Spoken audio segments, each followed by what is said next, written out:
under the misassumption that something is wrong with you and you don't understand why, and you were born with the shoulder this way, and it's rare. And what I want you to think is understand is that in the clinic or in my practice, I basically come up with any movement pain or dysfunction, and I categorize it in one of 4 ways. The first one is pathological. Logical. Which means I got knee cancer. Right? I got a knee-itis cancer, itis, Lyme disease. Like something is up.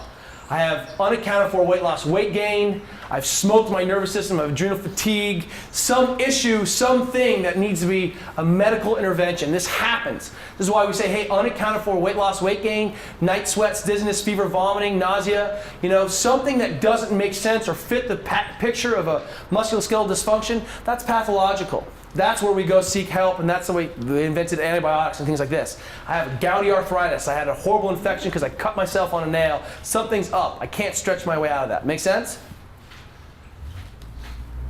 I actually sent someone in, and I've caught 3 cases of Lyme disease in my practice with athletes. You know, like, hey guys, this doesn't smell like some problem. You need to go get checked out. And by the way, make sure they screen you for this, right? 2, catastrophic. 300-pound lineman rolled into my knee. Jumped out of an airplane and landed on a stump in the middle of the night, right? Something happens. I got shot. You know, these are the things that are, you know, catastrophic. You can't get away from that. What's cool, nothing's cool about catastrophic injury, but you get the idea. What's cool is that 1% of about all the injuries I see on the planet and in my practice are in these 2 categories. They're catastrophic or they're pathological. What does that leave? 99%. That means 99% of these are preventable diseases, preventable injuries, preventable overuse problems. And most of the things, 99% of the things I see can be completely avoided. In fact, I think that modern medicine, modern sports medicine is like a Ponzi scheme. And like it is designed to build extra houses for physical therapists. I want to drive a nice car. Please go keep doing that crazy kip thing that hurts your elbow and come see me. I'm your guy. Like, you know, I want to put my kids into the best college possible. That's why you signed that waiver, right? So I categorize this as overtension is the first one. I'm in a good position, but good Lord, I'm so tight that I get early compression in the knees. My joints are tight. It's like having a tight hinge. Have you ever seen a tight hinge on a door? There's a little pile of metal flakes underneath the door. Yeah, that's what's going on in your body. So by the time you've worn a hole in your knee, and you're like, doctor, I wore a hole in my knee. And he's like, yeah, you should stop running. And you're like, I'm not going to stop running. How dare you tell me to stop running? Well, what a reasonable thing for your doctor to say. Hey, I've noticed you've worn a hole in your knee doing what you were doing. Stop doing that. Something needs to change. And the problem is the physician is not the place necessary where they go, right? You don't get a 10-minute interview where they get to see you run, and that's not the place for it. But understand that's what's going on. That's a very reasonable thing to say. Hey, I've noticed you've herniated your disc deadlifting. There's something wrong with your deadlifting? Seems reasonable, right? Overtension. 4 is what I call open circuit faulting.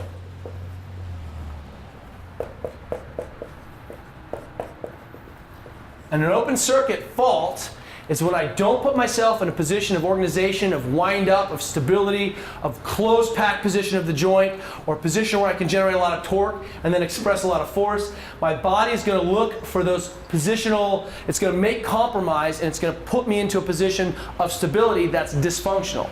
If I don't wind the shoulder up into external rotation when I'm overhead, which puts the capsule under tremendous tension and stabilizes the joint, then the body will go ahead and find a position of stability. And this internally rotated hanging on the soft tissue of the shoulder is one of the ways that the body, oh, I'm stable now. But you're hanging on your soft tissue. And now if I'm 220 pounds, imagine loading up a barbell with 225 and then flipping it. And like, can you imagine that thing coming at you, right? That's me doing a muscle up, right? Hi, right? That's why Brian McKenzie calls me the Cape Buffalo. Right? So imagine that that's landing on my shoulder in this position. I get translational loading. That's my slap tear. That's my labral tear. That's how I've destroyed my biceps tendon. It's a big deal. And it's because my body's looking for the positions of stability because I did not create one. When we see athletes who don't have a spinal stabilization strategy and they can't get stiff, you know how they get stiff? Kink. They lock off and overextend. And now, good to go. I'm extended. It feels nice and tight back there. It's sexy, isn't it? You want to come home with me? My belly? Call that man belly. And that's another way. The knee comes into valgus force, that's another way. And we'll see these time and time again that these are open circuit faults. And this open circuit faulting is a breakdown of mechanics under load where I'm looking for stability because I have not created stability. Check this out. There's a towel up here. This is cool. This is your joint. This is the capsule around the joint. So you may not know it, but you have a joint capsule around basically every joint in your body. They all look a little bit different, but in your big movers, your joint is stuck in this bag of connective tissue, and then a lot of that musculature and tendon kind of junction comes in and helps to steer and stabilize. Well, the way your body is set up in your big prime movers is to create leverage and mechanical rotation, torsion, rotation, torque. And if I just try to create stability in a forward-backward plane in a linear way, in one of these kind of forward-backwards tensions like this, using my hamstrings and quads to get stiff, then I'm always going to have play on the joint. But if I add rotation, now that joint is very stiff in there and I've just wound up the capsule. That's how your body has created stability and allows me to do what? Hold 500 pounds over my head? You think I'm doing that actively with my rotator cuff? Negative. It turns out that externally rotating the joint makes it an active shoulder, and that active shoulder is a stable shoulder. So why does Bergner cue arm pitch forward when we go overhead? Well, that puts the joint in the most stable position possible. Does that make sense? If I don't do that and I'm floating around, my body's like, that's no good, click. Now I'm stable again. But now I have a problem. And we see this through all of the joints in the body: ankle, knee, hip, neck. Neck's not stable, now I'm stable. Right? Oh, hey. And so those are open circuit faults. Does that make sense to you guys? That means that 99% of all the dysfunction, unless you guys have something going on in the gym that's pathological right now, if you raise your hand, you have a preventable disease and a curable disease. We just have to unlock it. Does that make sense? Simple, right? Dude, that's why I'm here, Starrett. 80% of my clinical practice is based on the things I show you today. It is a right as a human being to be able to perform basic maintenance on yourself. If you have knee pain and you have to go see a doctor, get an x-ray and an MRI, and then you see a physical therapist, you've taken 3 days off from work, you've put $20,000 in the medical system for someone to say, hey, by the way, I've noticed that your hamstrings are really tight. What's going on? You know, and you're like, oh, my hamstrings are tight, that's what's causing my back pain and knee pain? That's right. That'll be $150. You know, you should be like, oh, you have knee pain? Let me show you what my grandma showed me for knee pain. You know, that's what's going to happen. And you know, it's ridiculous that we can't perform basic maintenance on ourselves, especially when 80% of the time it's the elephant in the room. The 20% of the time you're going to need a physio to help you. It's some subtle nuance. You need a professional, you need a coach. That's why we have a coached environment. The rest of the time you should be able to take this on yourself and understand what it is. So it means we have to have a cogent plan and a schema to understand this stuff. Does that make sense? Otherwise you're like, what am I doing? Why am I mobilizing that position? I'm just stretching for no reason. And again, CrossFit is the best spotlight in the world. In last year, I guess everyone heard of the functional movement screen, FMS? Have you heard of that thing? Yeah, and some really talented therapists have done some good thinking about it, and they basically put an inventory together of 7 items that look like functional movements. In fact, there's only one functional movement in there, which is actually overhead squatting the PVC pipe, right? That's what we do with our beginners.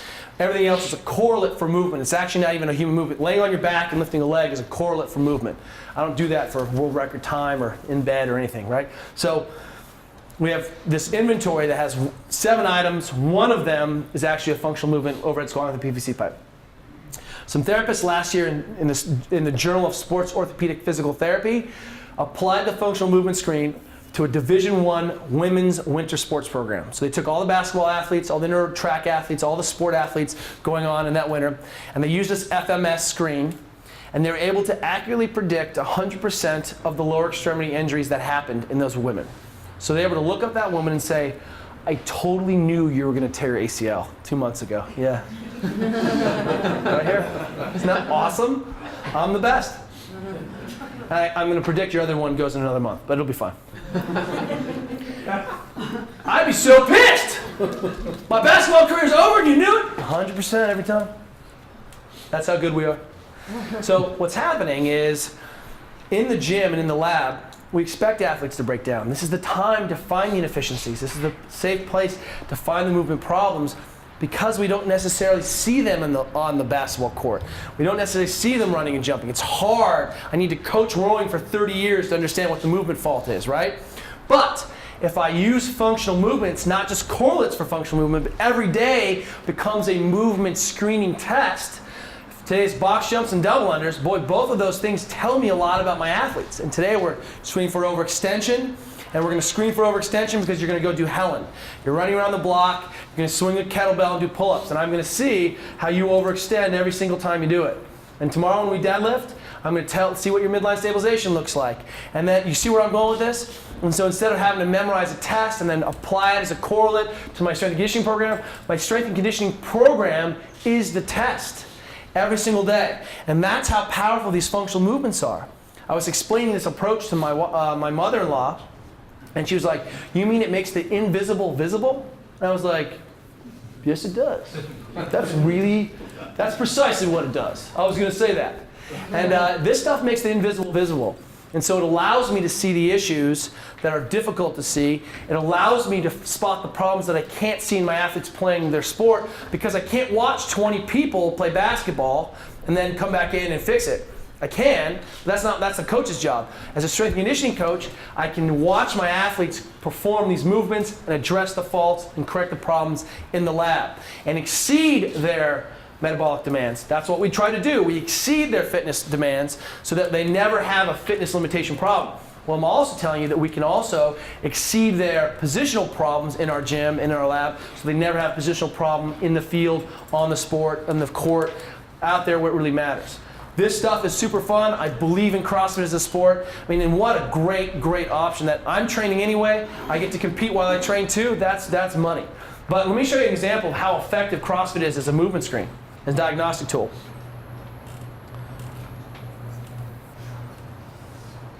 This is a video that happened at Orange County Fire Authority. This is, I don't know if you can see this. Maybe we can we shut this door for 1 second?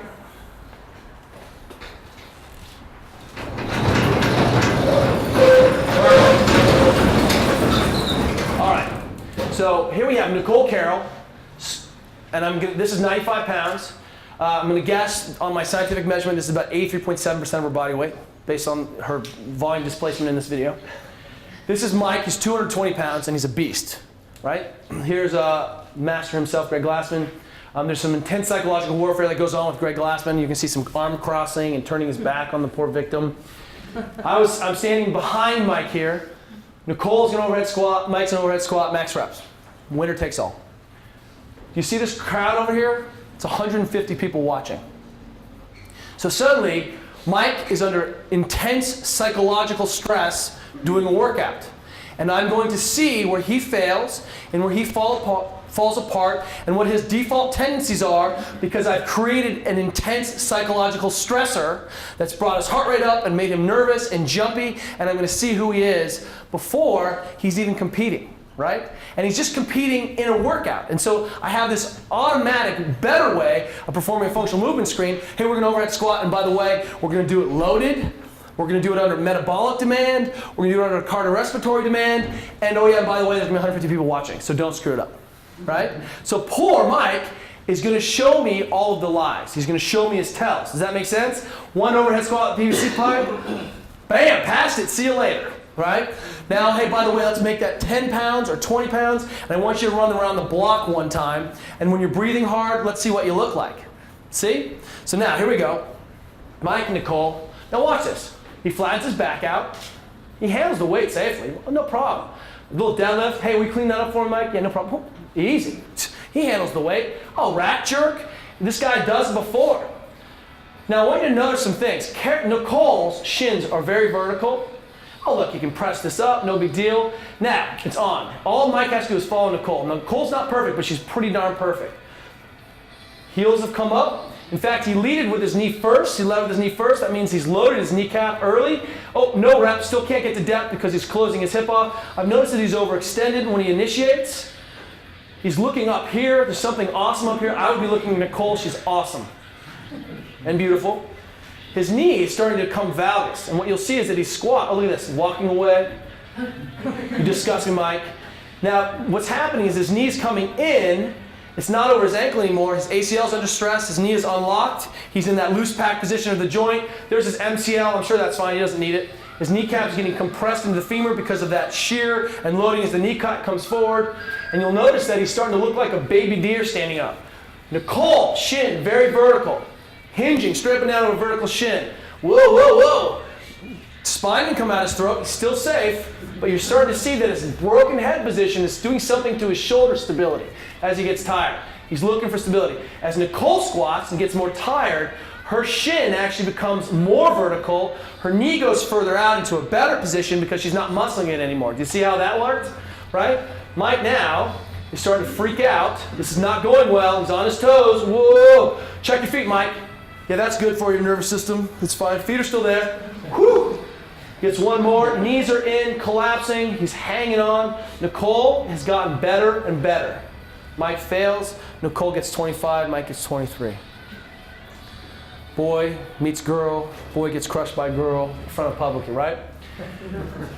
What did we learn about Mike in the span of about 45 seconds? All his default tendencies, how he's going to move under load and psychological stress, why his knee hurts, why his back gets wonky under load, why his shoulder locks, and I don't see that in a 1-rep max effort. I don't see that in 2-rep max effort. I have to put my athletes in these positions that challenge them.